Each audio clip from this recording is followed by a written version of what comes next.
ये वही उमरिया नहीं है, नहीं तो हम नरेंद्र मोदी को भी हरा देने की क्षमता रखते हैं। इस चोट को याद करिएगा आप। मोदी जी के सामने अगर अनुराग ओझा लड़ जाए ना, मोदी जी अपना नामांकन पत्र वापस न ले लें तो कहना।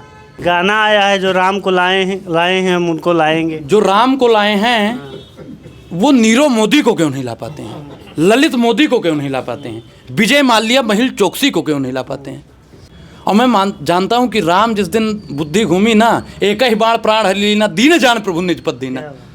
तो ताड़का का साहब समझदार के लिए इशारा ही काफ़ी और बच्चों के लिए गुब्बारा ही काफ़ी। दिखा सकता हूँ कि अभी आपने अयोध्या के एयरपोर्ट पे देखा होगा, मैं आया हूँ वहाँ से देखा हूँ कि मोदी की बड़की फोटो और राम जी की छोटकी फोटो, ये राम का अपमान है या नहीं है, दी गई है। अब बताइए कि राम मंदिर जाने में लिए कार्ड दिया जाएगा और जिसके पास कार्ड है वही मंदिर जाएगा। समझिए इस राजनीति को। हम समझ रहे हैं, आप समझ रहे हैं, बहुत काफ़ी समझदार हैं और आपकी पत्रकारिता को नमन भी करते हैं। नमस्कार, हमारे साथ जाने माने नेता अनुराग ओझा जी मौजूद हैं। इनसे बात करेंगे और जानेंगे वर्तमान स्थिति पे। सबसे पहले राम मंदिर की बात करते हैं। राम मंदिर बन रहा है, कैसा लग रहा है राम मंदिर? देखिए, राम मंदिर बन रहा है, आस्था का विषय है, लेकिन महंगाई और बेरोजगारी जो देश में बढ़ रही है उस समस्या को कैसे हल किया जाए, विषय ये होना चाहिए।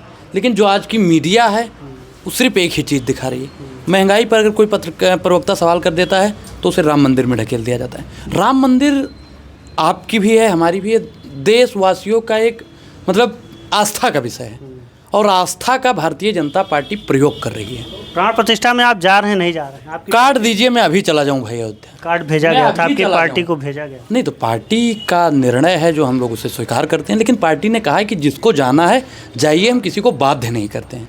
मैं आपसे पूछता हूँ कि आप जा रहे हैं, व्यक्तिगत तौर पर नहीं जा रहे हैं? तरसों गया हुआ था। अच्छा। और मैं कल तो भाई कार्ड मिलेगा नहीं, क्योंकि कार्ड मिलेगा तो एंट्री ही बंद कर दी गई है। एंट्री ही बंद कर दी गई है। अब बताइए कि राम मंदिर जाने में लिए कार्ड दिया जाएगा और जिसके पास कार्ड है वही मंदिर जाएगा। समझिए इस राजनीति को। हम समझ रहे हैं, आप समझ रहे हैं, बहुत काफ़ी समझदार हैं और आपकी पत्रकारिता को नमन भी करते हैं। धन्यवाद कि आप समझदार पत्रकार हैं। बलरामपुर में मुझे समझदार पत्रकार तो मिला कम से कम, बाकी कई ऐसे हैं कि जो चापलूसी करते हैं। नहीं, मैं चापलूसी नहीं करता हूं, मैं व्यक्तिगत रूप से बेहद ईमानदार आदमी हूं, ये मैं आपको बता सकता हूं। बहुत बढ़िया है। देखिए, जो ईमानदार लोग होते हैं ना उनको हमेशा दबाया जाता है। जो सवाल करता है ना ईमानदारी से, अगर 5 सवाल भारतीय जनता पार्टी से पूछ लिया जाए तो ईडी और सीबीआई का संबंध घर में पहुँचने में 5 मिनट लगने वाला नहीं है। और रही राम मंदिर की बात, तो मुझे आज भारतीय जनता पार्टी इसी समय दे दे अपना वहाँ का कार्ड, में तुरंत पहुँच जाऊँगा। आप शेरो शायरी में बात करते हैं, 4 लाइनें मेरे लिए भी हैं कि मैं वो कलम नहीं बिक जाऊं दरबारों में, मैं शब्दों की दीप सिखाऊं अंधियारों चौबारों में, और मैं वाणी का राजदूत हूं, सच पर मरने वाला हूं और डाकू को डाकू कहने की हिम्मत रखने वाला हूं। दिनकर साहब की एक लाइन है, दिनकर साहब की एक लाइन है कि सच है विपत्ति जब आती है कायर को दहलाती है, सुरमा नहीं विचलित होते विघ्नों को गले लगाते हैं, कांटों पर राह बनाते हैं। तो आप लोग की पत्रकारिता को तो मैं साक्षात प्रणाम और नमन करता हूँ भाई, कि आप हैं जो सवाल पूछ रहे हैं। सोशल मीडिया ही सच्चा मीडिया है। सोशल मीडिया ही आज के युवा का, आज के किसान का, आज की महिलाओं की आवाज़ उठाने वाला अगर कोई मीडिया है तो सोशल मीडिया है। अगर आप लोग टीवी देखते हैं, मैं बार बार बोलता हूँ कि अगर आप लोग टीवी देखते हैं तो टीवी देखना बंद कर दीजिए, क्योंकि जब तक इस देश में टीवी रहेगी तब तक हर घर में भारतीय जनता पार्टी टीवी भेजती रहेगी। क्या बात है, क्या बात। कैसे देख रहे हैं पूरे सिनारियो को, कैसे देख रहे हैं? इतना बड़ा आयोजन क्यों किया जा रहा है, क्या इसके पीछे मकसद क्या? ये 24 की वोट बैंक की राजनीति है और राम पे राजनीति करने वाली सरकार को मैं कितना उसकी निंदा करूं उतना ही कम है। और मैं जानता हूं कि राम जिस दिन बुद्धि घूमी ना, एक ही बाण प्राण हरि लीना, दीन जान प्रभु निज पद दीना। तो ताड़का का साहब समझदार के लिए इशारा ही काफ़ी और बच्चों के लिए गुब्बारा ही काफ़ी। गाना आया है जो राम को लाए हैं हम उनको लाएंगे। जो राम को लाए हैं वो नीरव मोदी को क्यों नहीं ला पाते हैं, ललित मोदी को क्यों नहीं ला पाते हैं, विजय माल्या महिल चोकसी को क्यों नहीं ला पाते हैं। लाइए भाई राम को, अगर लाए हैं आप तो। और राम को लाने वाला कौन है? बीजेपी का लोग लेकर आया है। अयोध्या में पोस्टर लगा है, राम जी से किसी की उंगली पकड़ के जा रहे हैं। वो कर्नाटक बीजेपी ने पोस्ट किया था। मैं आपको एक तस्वीर दिखा सकता हूँ कि अभी आपने अयोध्या के एयरपोर्ट पे देखा होगा, मैं आया हूँ वहाँ से देखा हूँ कि मोदी की बड़की फोटो और राम जी की छोटकी फोटो, ये राम का अपमान है या नहीं है? राम विरोधी भारतीय जनता पार्टी के दलाल लोग कह रहे हैं कि राम विरोधी कांग्रेस है। कांग्रेस ने कभी ऐसा नहीं किया। राम राज्य बनाने की बात सबसे पहले फैजाबाद में अगर किसी ने की थी तो स्वर्गीय श्री राजीव गांधी जी की सरकार ने की थी। और भारतीय जनता पार्टी राम राज्य से भाग रही है, राम का अपमान आए दिन कर रही है। लेकिन मोदी भक्त हैं, कतार में लगी है भारी भीड़, तकलीफ़ों से सज रही है भारत की तकदीर। उनको कौन समझाए भाई? ताला भी कांग्रेस ने खुलवाया। ताला कांग्रेस ने खुलवाया, रामपेडी का निर्माण उन्होंने करवाया, विकास जितना हुआ है डेंटिंग पेंटिंग का काम इन्होंने किया है भाई। डेंटिंग पेंटिंग किसी ने किया काम, कोई फीता काट रहा है बस। बाकी नाम के शौकीन है, बदलने के शौकीन है। जिसने खुद का नाम बदल लिया हो, वो चाहे फैजाबाद को अयोध्या बना दे, अयोध्या को फैजाबाद बना दे, लखनऊ को लक्ष्मणपुर बना दे, या क्या बना दे।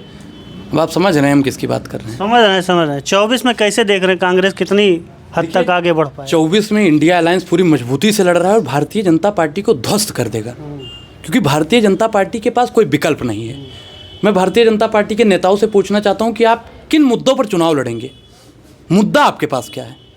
महंगाई नहीं लड़ सकते हैं, बेरोजगारी पर भारतीय जनता पार्टी नहीं लड़ सकती है, भूखमरी पे नहीं लड़ सकती है। सर बित्ता भर का देश, भूखमरी है ही कहाँ, राशन बट रहा है।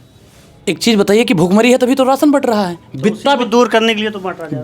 बित्ता भर का देश पाकिस्तान और नेपाल भारत से चंगा हो गया है और ये भूखमरी में पड़ा है भी। आप बताइए कि महिला सशक्तिकरण में अगर भारतीय जनता पार्टी का नाम लिया जाए तो उत्तर प्रदेश टॉप लिस्ट में आता है, नंबर 1 में बन गया है। अब आप बताइए ये कैसा राम राज्य है?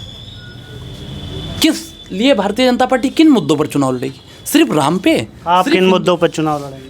सर देखिए, हम लोगों का जो मुद्दा शुरू से था, महंगाई, बेरोजगारी, शिक्षा, स्वास्थ्य, बिजली, पानी, हम लोग जो मूलभूत आवश्यकता होती है, जो सबसे दबा हुआ लोग हैं, हम लोग उन तक अपनी बात पहुंचाना चाहते हैं, लेकिन उन तक हमारी बात नहीं पहुंच पाती है। उसका एक कारण है मीडिया।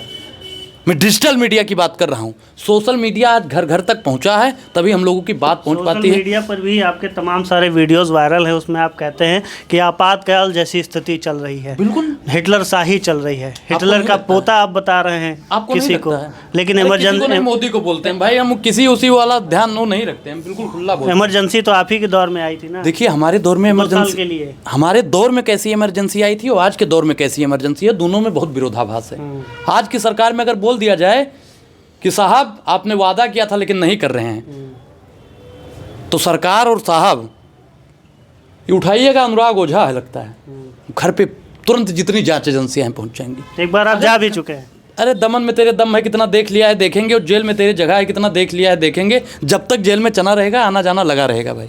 17 दिनों तक थे आप। एक चीज़ आप बताइए, खातेदारी कैसी हुई थी वहाँ? खातेदारी क्या करते वो लोग? अरे भाई हम कोई अपराधी थोड़ी हैं, अपराधी तो भारतीय जनता पार्टी में। नहीं, जेलों की व्यवस्था पूछ रहा हूँ, आप अन्यथा मत लीजिएगा। एक चीज़ बताइए भाई, ना वहाँ पे लाइट की व्यवस्था रहती है, ना चद्दर की व्यवस्था रहती है, पेपर बिछा के रात काटो, यही व्यवस्था होती है। और जेल और मुकदमा से जो डर गया ना, वो समझ लो मर गया। 23 साल की उम्र में भगत सिंह फांसी पर चढ़ गए थे, अभी अनुराग ओझा के पास में 3 साल और बाकी। क्या बात है, क्या बात। 3 साल है भी साहब, दबा के लेंगे।